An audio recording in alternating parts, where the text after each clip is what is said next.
of the sentencing of the so-called rapist former police officer.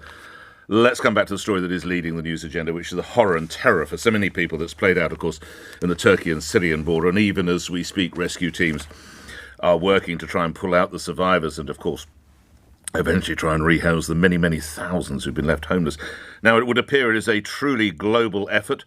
The Daily Mirror reporting EU officials have mobilised teams already. Israel is dispatching teams. Germany sending generators, tents and blankets. The Czech Republic sending 68 rescuers.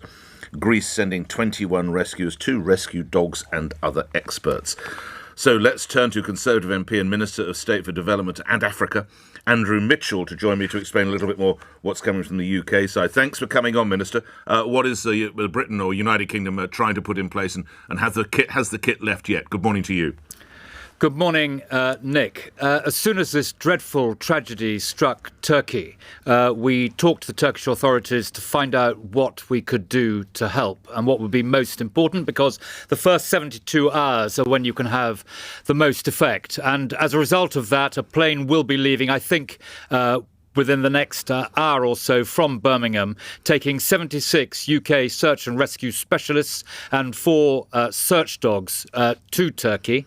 That is what the Turkish authorities most need, and British expertise will be going there and should be on the ground with effect during daylight hours today. We're also sending an emergency medical team to make an assessment on the ground. One of the things we learnt, Nick, from the awful tragedy in Haiti was the importance of coordination. Turkey is a highly effective government, and we need to fit in with exactly what they want, and that's what we're doing. So is our aid being focused, Minister, to Turkey and Syria, or just to Turkey and Syria in the next wave? What's the thinking on that? Sadly, they are very different circumstances. Our thinking is to get the right expertise into Turkey to help the Turkish effort, and that's what we're doing as far as Turkey is concerned. As far as Syria is concerned, northern Syria is extensively ungoverned space. There's only one crossing from the Turkish border into Syria that's open at the moment, where we hope the UN may be able to negotiate additional openings. And what we're doing there is supporting the White Helmets, which Britain has supported for some years. They were a civil defence group during the warfare in Syria, but they are the right people on the ground to support now. Britain has supported them and will continue to do so. Yours has been a tireless voice for the need for foreign aid and development budget. Indeed, you and I have debated it on a number of occasions. Shocking stories such as these, what does it do to you and the argument you're trying to put forward, Minister?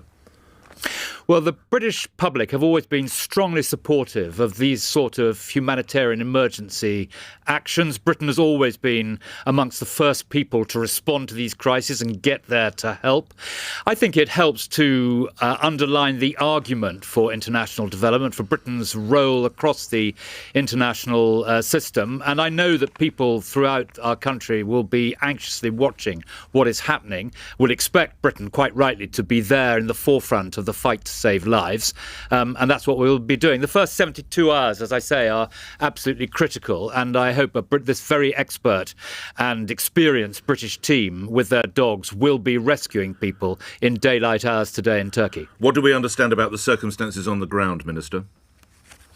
Well, they are as terrible as the pictures we're seeing on our television screens emphasise. I know Gaziantep because I was there a couple of years ago with Claire Short, actually, looking at the Syria relief operation. It's a very densely populated area with a lot of high-rise buildings, which will have been caught in the centre of this dreadful emergency. And a lot of people will be caught and trapped underneath the wreckage. There will be an acute need for shelter, warmth, medicine, food and healthcare, and a coordinated effort from the international community will undoubtedly save lives at this terrible time for the people there. Last couple of conversations to have. There is a report in the front page of one of the newspapers today, the Daily Mail, under the headline "Defenceless," with a budget, as you'll be aware, Minister, just around the corner, a suggestion that there will be no extra funding for the UK's armed forces despite the war in Ukraine, noting you can only spend £1 once. Should it be spent on defence or international aid and development?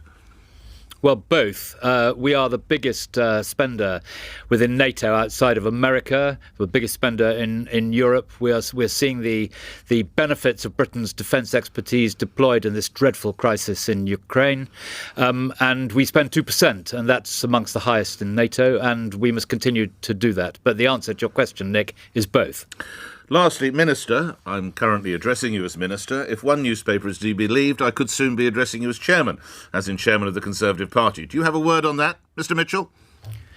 Well, it's way above my pay grade, Nick. It's a matter for the Prime Minister, but I am going to spend today and the next weeks focused very directly, I hope, on the crisis in Turkey and what Britain, with its humanitarian expertise, can do to help. Allow me one last effort. You would be happy to serve, though, if called upon. Well, I'm certainly not expecting to be called upon to do that, but one should always try to do what the Prime Minister wants you to do. Always grateful for your time. Thank you, Andrew. Andrew Mitchell, Minister of State for Development in Africa, talking about the coordination of the UK's part of that response.